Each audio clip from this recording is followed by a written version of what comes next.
Hello and welcome to the new challenges facing BCDR. Today's webinar is sponsored by Rubrik and Microsoft and produced by Actual Tech Media. My name is Scott Becker. I'm from Actual Tech Media and I'm excited to be your moderator for this special event. You're joining us for part one of a two-part series of conversations. We'll have part two on Monday and we'll give you some details about that session too as we go along today. But before we get to today's great content, we do have a few housekeeping items that will help you get the most out of this session. First off, I want to call your attention to the Q&A panel. That's the place to say hello, which a lot of you have done already. It's also the place to let us know in the unlikely event that you're experiencing any technical difficulties. A browser refresh will fix most audio, video, and slide advancement issues, but if that doesn't work, just let us know in the Q&A and we will provide further technical assistance. We won't have a dedicated Q&A after this session, but if you do have any questions for Rubrik or Microsoft, enter them into the Q&A console and we'll make sure the teams see them. Now, in the handout section of your webinar control panel, you'll find that we're offering several resources. We have a lot of really good ones from Rubrik today. There are best practices for Azure security, a link to Rubrik on the Azure Marketplace, a link to a joint Rubrik and Microsoft session from the Microsoft Ignite show, and a BCDR ebook. Also in there, you'll find a link to the Gorilla Guide Book Club where you can get access to Actual Tech Media's great printed resources on technology topics, as well as a link to the ATM Events Center, which has our calendar of upcoming events. So I encourage you to access those resources now and share them with your friends and colleagues.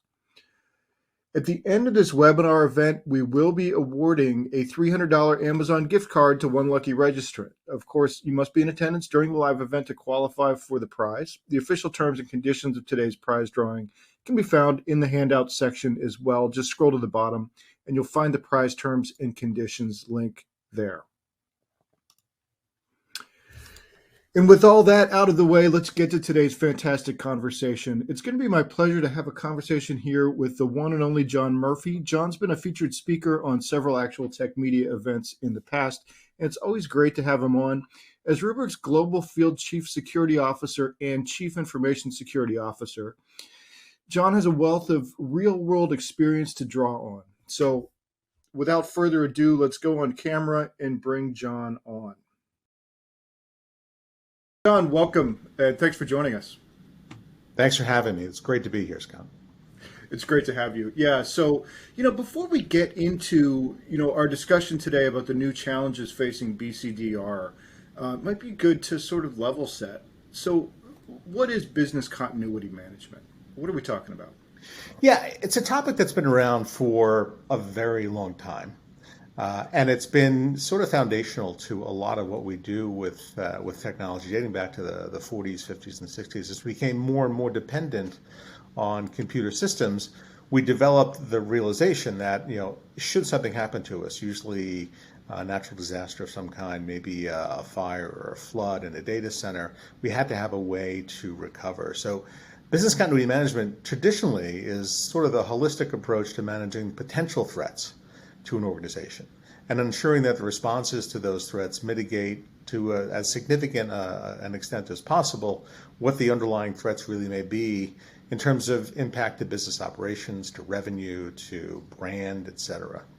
It's really a framework for building organizational resilience and safeguarding the interests of its key stakeholders, whether those stakeholders are internal or external, their markets potentially, and we're guarding against four real risks. There's reputational, regulatory, legal, and financial impacts to an organization. Okay. Yeah, and so doing all of that, what does it involve? Well, it really integrates a lot of what companies do already and marries them up with some creative anticipation of things that might happen. So I think most organizations are good with understanding, what's the natural threat that they might be facing today. If you are in, let's say, a coastal location, that there may be a threat to a strong storm, or maybe, there's a fear of if you're below sea level, you may have a problem, as we saw with Katrina, where a lot of businesses were impacted because of the tremendous inflow of water that came as a part of that storm. So that's kind of been the thing that we typically do, but it combines emergency response to those events, along with crisis management. So crisis management really focuses more on the business. How are we going to run the business in the event that there's something significant happening to us? That might be a physical event, it might be a market event, it could be almost anything. But businesses need to have some way to pull that together. And that's typically a crisis management office or a crisis management team. And then disaster recovery, which is the sort of that practice that we have and has been around forever in terms of what do we do in the event that we have to recover to a point, whether that's physical equipment or maybe it's just data, but it's technology continuity more than anything else. And then business continuity. So this is all the revenue generating impact that we might try to anticipate. What exactly is going to happen to the business? What part of the businesses are going to be impacted most? Are there going to be parts of the business that don't really have any concern with a specific scenario? And how do we try to bring all that together into one large plan? Ultimately, not surprisingly, it's people, it's process, technology, and effective planning to anticipate risk, understand what the impact from that might be, and be able to manage it, whether or not it's low, medium, or high. The perceived threats will have different implications for us, and we need to basically assign those a priority and manage to them. Okay. Yeah, and so you mentioned Katrina there and sort of, natural disasters. And, for a long time, that was sort of one of the primary focuses, in business continuity and disaster recovery. But, increasingly, security has become more of an issue. What are some of the modern threats to data security as they relate to BCDR? Yeah, certainly. I think if you take a look at the slide that we have sort of up there, I think that a lot of the things that we see today as threats to business are less and less about understanding what the natural disaster might be or what the logical disaster might be because it was self-inflicted. Perhaps somebody made a mistake and deleted something they shouldn't have, and we need to recover that. Or perhaps there was a problem with the database that needed to be recovered. Those things are, I think, by and large, handled pretty well by organizations. Cyber attacks really are now the thing that is driving a lot of this conversation. And cyber attacks, there are obviously many, many different types of cyber attacks, but the ones that we really want to focus on, I think, are really understanding the ones that are trying to deny us access to data that we already own. So historically, we might be driving for the natural disaster, and we might be, largely in control of when we'd be able to get back to understanding when we would have a normal business resilience, let's say. So if I said that I knew that we could be back up in 10 hours and the business signed off on that and they understood what the impact was, we would build the right solutions to come back up in 10 hours. Defense in depth, which is a critical part of what every organization is doing today from a cyber perspective, forms a natural part of that. Because we're constantly protecting ourselves from events outside of our network and potentially events inside of our network that could impact our business. I think the challenge that we see more and more is that as we get great at defense in depth and we start to expect those things being in place for most organizations, the imperfections become apparent. So defense in depth is made of, and as you can see from the slide we have up there, defense in depth really is different levels of security between, let's say, the bad guy and our data. And those are perimeter, network, endpoint, application. There are others. But essentially, we know that each one of those has its own terminology, has its own set of technologies that go into it, and none of them are really all-encompassing. We build, as architects, we build solutions based upon different types of these, and we pull them all together in the hope that they're going to prevent someone from getting through. I think what the hackers have shown us, what the cyber attackers have shown us, is that they are extremely innovative, and they constantly find ways to get through our defenses. So at the end of the day, we as defenders of that realm really have to understand that effective data security begins at the point at which something becomes business data. And that's the point that we need to focus on more so than, let's say, perfecting that defense in depth. It'll always be important, it'll always be critical to do, but it'll probably never be perfect. So protecting data at the point at which it becomes relevant to our business is the most important thing that we can do. Now, as we look at what's happening in organizations, a big problem that we have today are what we at Rubrik call denial of data attacks. And denial of data attacks really are like denial of service attacks, except that denial of service is meant to overwhelm, let's say, your defenses or overwhelm your website by essentially making it unresponsive to users. Denial of data is meant to essentially deny us access to data that we already own, and then to monetize it as much as possible. These are typically financially driven actors who have their own business models, and they are very, very focused on making sure that they're going to execute those business models just like we would execute ours. Theirs just happen to be illegal and a lot of other things. But the most common form of a denial of data attack today is ransomware. And so ransomware essentially says that we're going to gain access to your data, and we're going to then hold that hostage, and we'll demand a ransom from it, and we'll give you the ability to buy a key that would decrypt it. But essentially, while that's going on, you are out of business or you are impacted in some way, shape, or form. And that kind of brings us back to business continuity resilience and why it's so important now to develop those scenarios that take into account these types of attacks, because they're here to stay and they will evolve. We don't know what they're going to be in 2 years. Certainly ransomware is the thing it is today, but 5 years ago, ransomware wasn't such a huge concern for us as it is today. Yeah, and when you talk about those denial of data attacks, I mean that's really interesting. In just sort of that that multi-level approach that we're seeing ransomware actors use, where not only are they encrypting the data and demanding a ransom, but then they have other plans for the data as well. Where they're going to threaten to sell what they've taken. When they've exfiltrated the data. So how many more of those types of attacks are you seeing? Like how many of the ransomware attacks that you see in the market are sort of going into that sort of multi-level, sort of sophisticated, more sophisticated type of attack? Yeah, I think the numbers, certainly there are all kinds of stats on ransomware attacks available everywhere. And if you just doom scroll through all the reports that you can see, you pretty much want to just shut your computer off and never use one again. It depends on the source of the stat, and it also depends on the industry you're talking about. What we tend to see are professional services firms, legal firms, they get hit often. We often see a lot of healthcare being hit.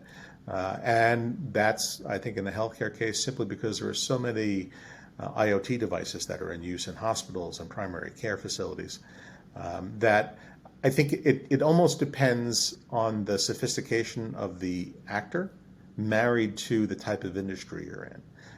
In the financial services world, we see huge banks, global multinational banks that have let's say personal credit card businesses as well, getting millions and millions of attacks every day and defending themselves against them successfully. All good, but the scale is the thing that we have to pay attention to. It's no longer a small group of people who are financially motivated or who just want to penetrate your defenses and prove to the world that they are smart enough to get past them. These are now people who are very, very focused on executing a business model and understanding and doing things that we do in our everyday business. So breaking things down into supply chain, having a team that does nothing but reconciliation or not reconciliation, but reconnaissance against an organization, looking at what does that organization do, not taking any action against it, but then bundling that up and handing that off to a buyer who wants to know about that organization and who wants to use that as part of their campaign, let's say in another attack. So more and more, I think it depends upon just what your industry has to offer. Financial obviously gets hit a lot, but the healthcare aspect of this I think can't be ignored. There unfortunately have been loss of life incidents tied to ransomware attacks. Yeah, that's really it's really upsetting. It is. Yeah, very much.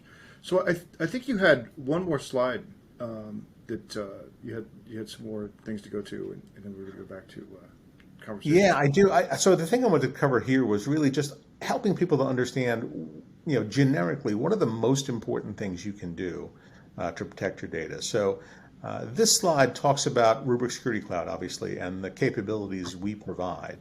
But what you'll see in each one of the three areas here, we've got resilience, observability, and recovery. Yeah, so certainly from a resilience perspective, what we want to do is make sure that the data itself is intact and protected. So the most important thing we see here is using an immutable file system for backup data. Immutability here simply means that it can't be overwritten. It's append only. Once the data is written, it stays until it hits a retention policy and is expired through a controlled set of processes. We want to make sure that it's air-gapped, meaning that you don't want to keep backup copies of your data sitting on your production network. And you don't want to use any kind of tools that use open protocol like SMB or NFS, because what we typically see in a ransomware attack is that's one of the first things that they look for. They want to understand where the data is being backed up to, and that becomes part of their attack plan. And then you want to just naturally assume that a breach is going to occur. I think there's some fear among some companies that say, well, if we assume breach, we're really assuming defeat. And I don't think that's the case. I think if you assume breach, it's probably one of the most liberating things you can do for your teams, because it gets them thinking about not so much the failure of that defense in depth stack, but what are we going to do in the event that it does fail? So that rather than you're tied up and saying, oh, I'm going to go and look at every one of those vendors and find the weaknesses, just assume that the weaknesses are there, because that's going to save you a lot of time and allow you to concentrate on the thing that's most important, which is what's the business impact to you and how do you minimize that? How do you manage it and mitigate it? From an observability perspective, once you've got the data and it's sitting somewhere on your network, not visible to the bad guys, now you want to understand what is there. So we talk about a couple of things here. Number one, first understanding what your natural baseline is. So every organization has, a profile. They back up X number of files a day. Historically, that looks like it doesn't deviate too much from whatever your baseline is. And so we understand that any kind of change, sudden change, and simplistically, I'll say if you back up 100 files a day, and all of a sudden you are deleting 100 files a day, you've not done that before, that's something that we would want to highlight, just so you can take a look and make sure you understand what the impact might be. And then hunting for IOCs. So really this comes down to the point of using the data as a source of business intelligence more than any other way to do that. And because we are sitting in a secure data storage environment, you can use IOCs to constantly scan your environment for any kind of indications of compromise. So you can find IOCs in many, many different places. Sometimes they're available free through ISAC organizations. Sometimes they're paid services that you subscribe to, or both. But using those and being able to hunt essentially across the backup copy of your data without impacting your production network and potentially introducing latency or other kind of problems is a critical portion of what you want to be able to do.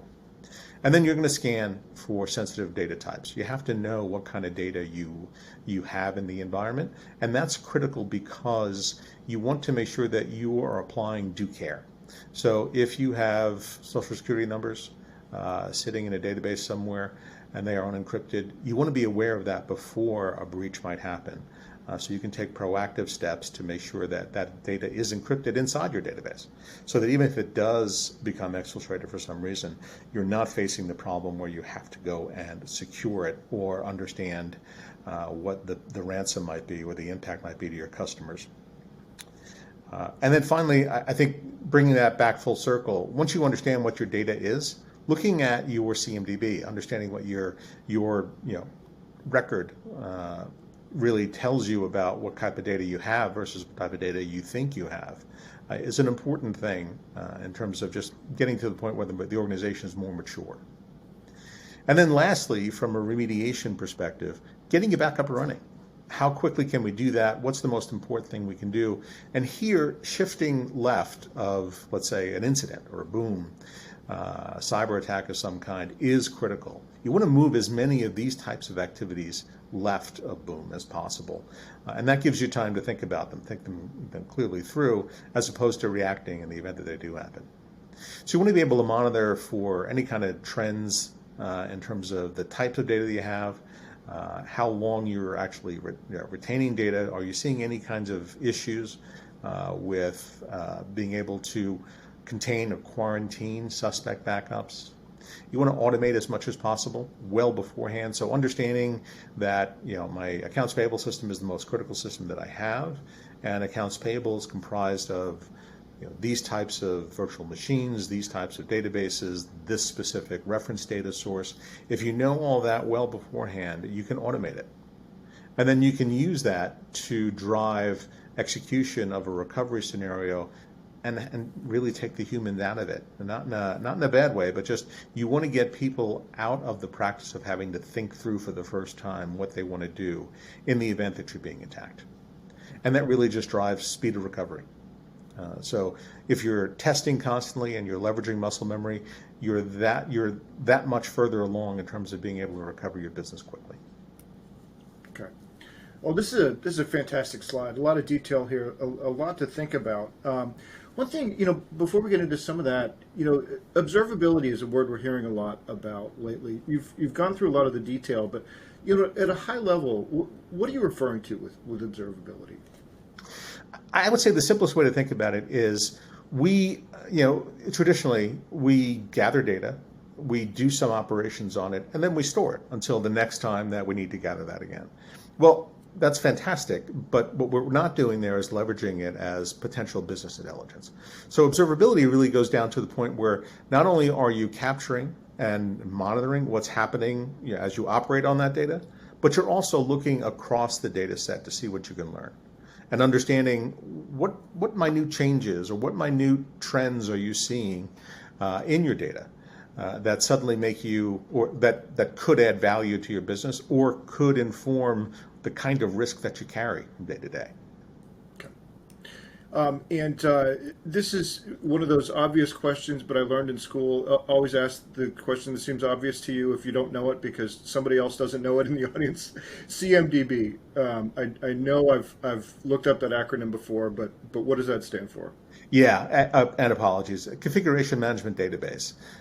Basically, it's a system of record. So if I know that my accounts payable system is the system that I'm going to focus on, and that accounts payable system has 10 virtual machines, it has these applications that have to run on those machines, it has these types of databases that have to be joined up, that creates essentially a description of what the configuration is for that particular system. And CMDBs can describe everything from systems, total systems, down to specific hardware profiles, specific things that you need to have, data types, understanding the type of data that an application processes.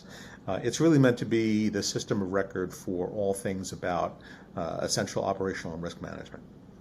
Fantastic. Thank you. I hope I'm not the only person who needed that definition. No, and I should have explained a little bit more as we went through it, but thank you for drawing it out. So, this is a great diagram of the Rubrik Security Cloud. In the last slide, you talked about defense in depth. I wonder if you can help us understand a little bit more how Rubrik's Security Cloud fits into a defense in depth strategy. Absolutely. Yeah, I think the simplest way to think about it is on that first slide, what we really talk about is data being the essential point that we have to focus on. You have to assume that everything else is going to fail. And the way that Rubrik ties into that essentially is that we secure that data, we take it off network, we make sure that it is unavailable to anybody else, and then we wrap a whole bunch of goodness around it, a whole bunch of business intelligence capabilities we talk about on this particular slide. But essentially, I think the most important thing that we talk about with Rubrik is the fact that we will create an immutable copy of your data for you. And we do have probably the best solution in the world today for enabling organizations to move seamlessly between on-prem and cloud with the same protections of your data that you would have if you were running your own data centers. I think many companies are in the interesting place where they're figuring out exactly what moving to cloud or running in a hybrid environment really means. And that's an evolution that it's going to be ongoing. But I think as you look at moving to cloud, the thing that you want to do is expand your options for recoverability. And so obviously using an Azure service as an additional data store gives you all kinds of capabilities.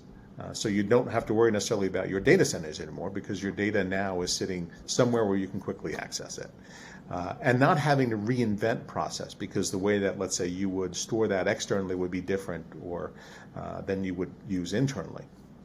Making that all as transparent as possible makes it easy now to start to leverage the cloud for the thing that it is, which is really an extension of our operating environment and a simplification of the things that we have to do internally to maintain data and data centers, et cetera.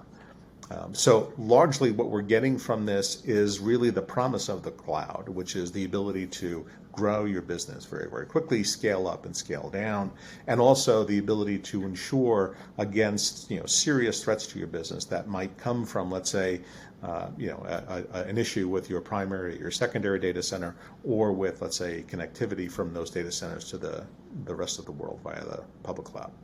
Okay. Yeah, and you mentioned the promise of the cloud, and I'm actually excited to ask you sort of another question sort of related to that. You talk about test, and a lot of times a question that'll come up in BCDR kind of discussions is, how often should I test? And I know that varies by every single organization, but what I wanted to ask you is, because of the cloud capabilities that you have, are there sort of more sophisticated ways that customers are doing those tests, rather than sort of like the once every year or once every 6 month test where you get all the stakeholders in a room and it's there's a lot of opportunity cost in doing it, and it's a big meeting and it's a big deal. Are there other ways that people are using those cloud capabilities to do much more rapid recovery tests and things, and how are you seeing people build that process so that they have sort of, I don't know what you would call them, like micro DR tests?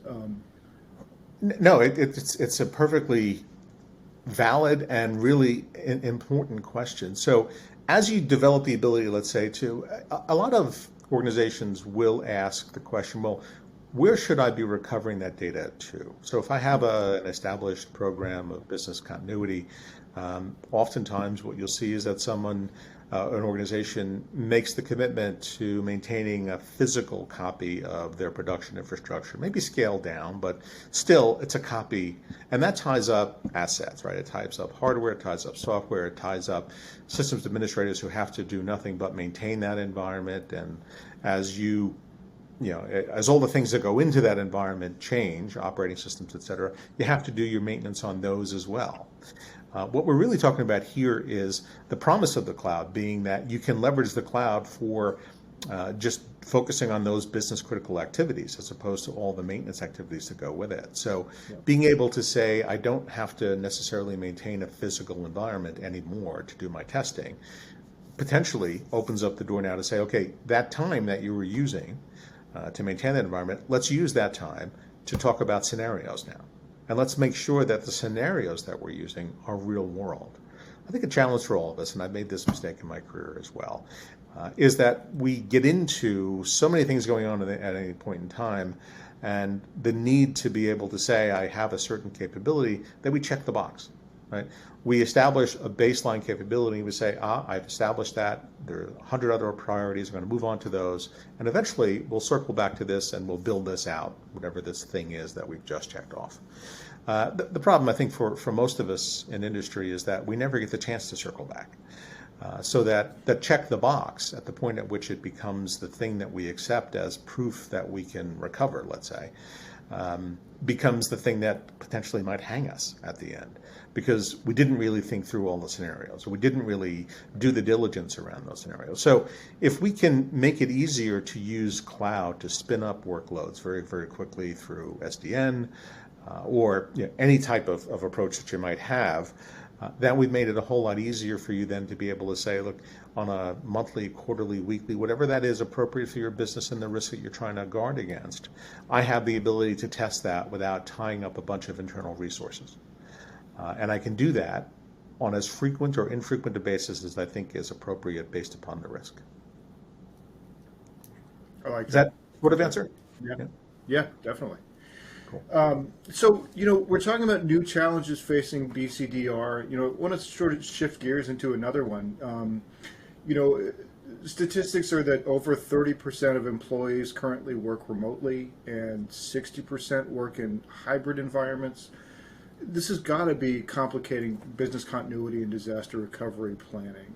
Um, you know, what are companies doing, or what do companies need to do to identify risks and critical business resources and put mitigation plans in place and prepare backups for this sort of new environment? Yeah, Scott, and this is a great question as well. I would say that there's another element of that too that goes into it, which is the natural conflicts that arise with other parts of the organization doing what they want to do in the best interest of the organization. And I'll use BYOD as an example.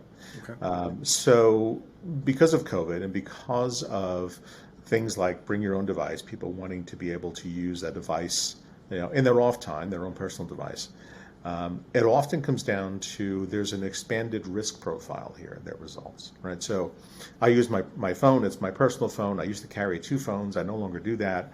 So now I have a set of applications that are business related on the phone, as well as all my personal data. And ensuring that I have some way to protect that data becomes really, really critical as we do more and more of this. So BYOD, good in many, many ways, because it frees up resources in the organization. It ties it. You can move away from, let's say, a capital model where you have to have a certain machine and a certain configuration. But it also brings a lot of risk to it in that now I am on my personal device mixing business and non-business.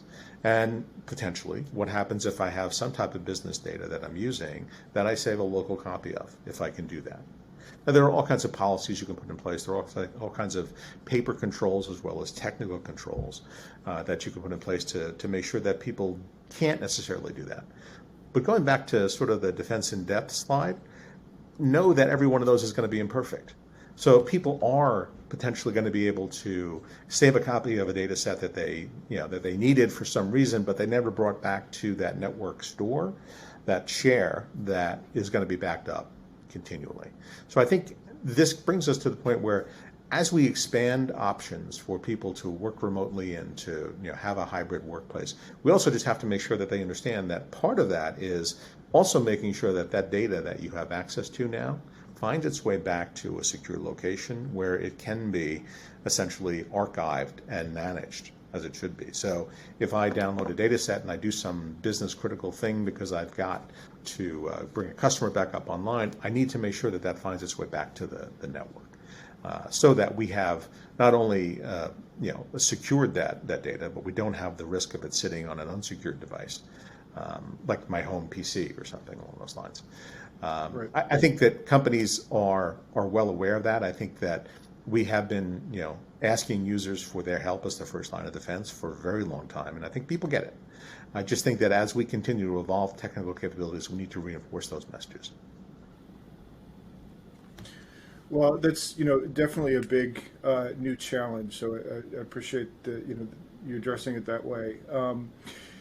Speaking of which, this conversation today, which has been a great conversation, was about sort of the new challenges facing BCDR, and so we're going to talk again next week about practical steps to enhance BCDR. I wonder if you can tell us a little bit about give us a little bit of a preview of what we'll be talking about in that conversation. So one of the things I think we want to focus on is really how do you balance that cost containment with an effective BCDR approach. So what I mean by that is it would be very easy to try to limit the expenses that you would make on BCDR simply because you look at the risk environment and you assume that you're managing effectively all the risks that you have.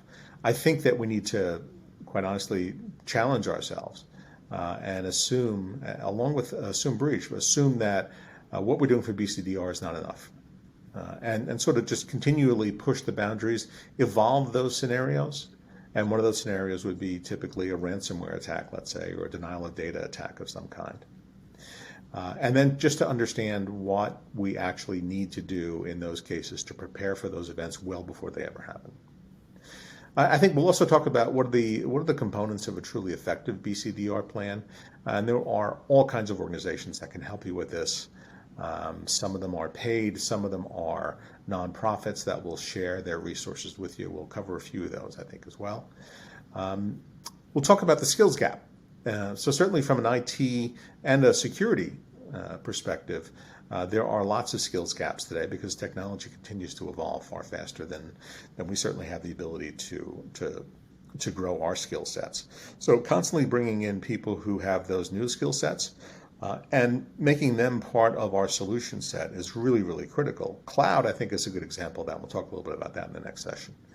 I think lastly, the regulatory world. So if you're in an industry that is regulated, and an example I'll use here are GDPR with regard to governing personal data, CCPA with regard to protecting personal data here in the United States and in California specifically, the SEC, which is about to introduce a whole raft of new regulations for any publicly traded company.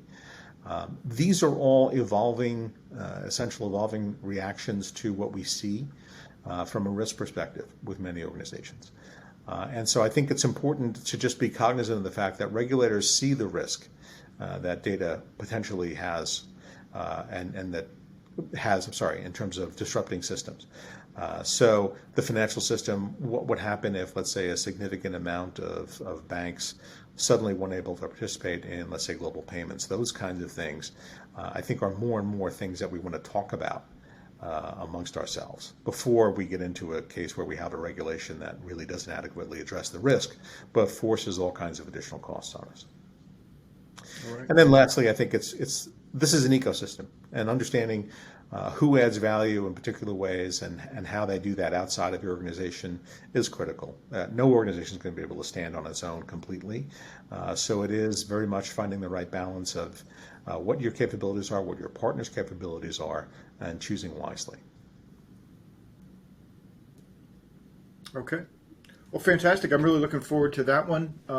There's a lot, we covered a lot of ground today. Really interesting conversation. I'm really looking forward to what we'll cover on Monday as well. Yeah, John, thank you. Yeah, thank you so much for joining us today, and I'll see you next week. Sounds good. Thank you, Scott.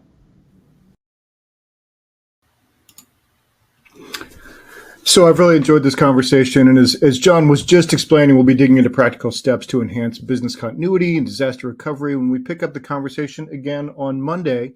So we've got some of the details here up on the slide, but I'm excited to continue the conversation with John. And we'll be joined by another great panelist. John mentioned this is an ecosystem. Well, Carl Rautenstrauch from Microsoft will be joining the conversation. Carl's got extensive Azure knowledge, and he'll have all sorts of insights to share about getting the most out of Azure's capabilities with business continuity and disaster recovery, and how to make Azure better together with Rubrik. So I'm really looking forward to, all three of us being in conversation. So be sure to tune in for that session as well. And when the event ends today, you should see the registration page for that session. We really hope you'll join us for part 2. And of course, you can also find the registration page at the ATM Event Center, which is in the handouts console. And now, before we wrap up today, we have one more piece of business. It is the $300 Amazon gift card prize drawing. And the winner of that card today is Jaleel Hakim from Texas. So congratulations to Jaleel. We'll be in touch to get you your card. And with that, on behalf of the Actual Tech Media team, I want to thank Rubrik and Microsoft for making this event possible. And thanks as always for attending and for your great questions. Hope everybody has a great weekend, and I hope to see you all again on Monday. Take care.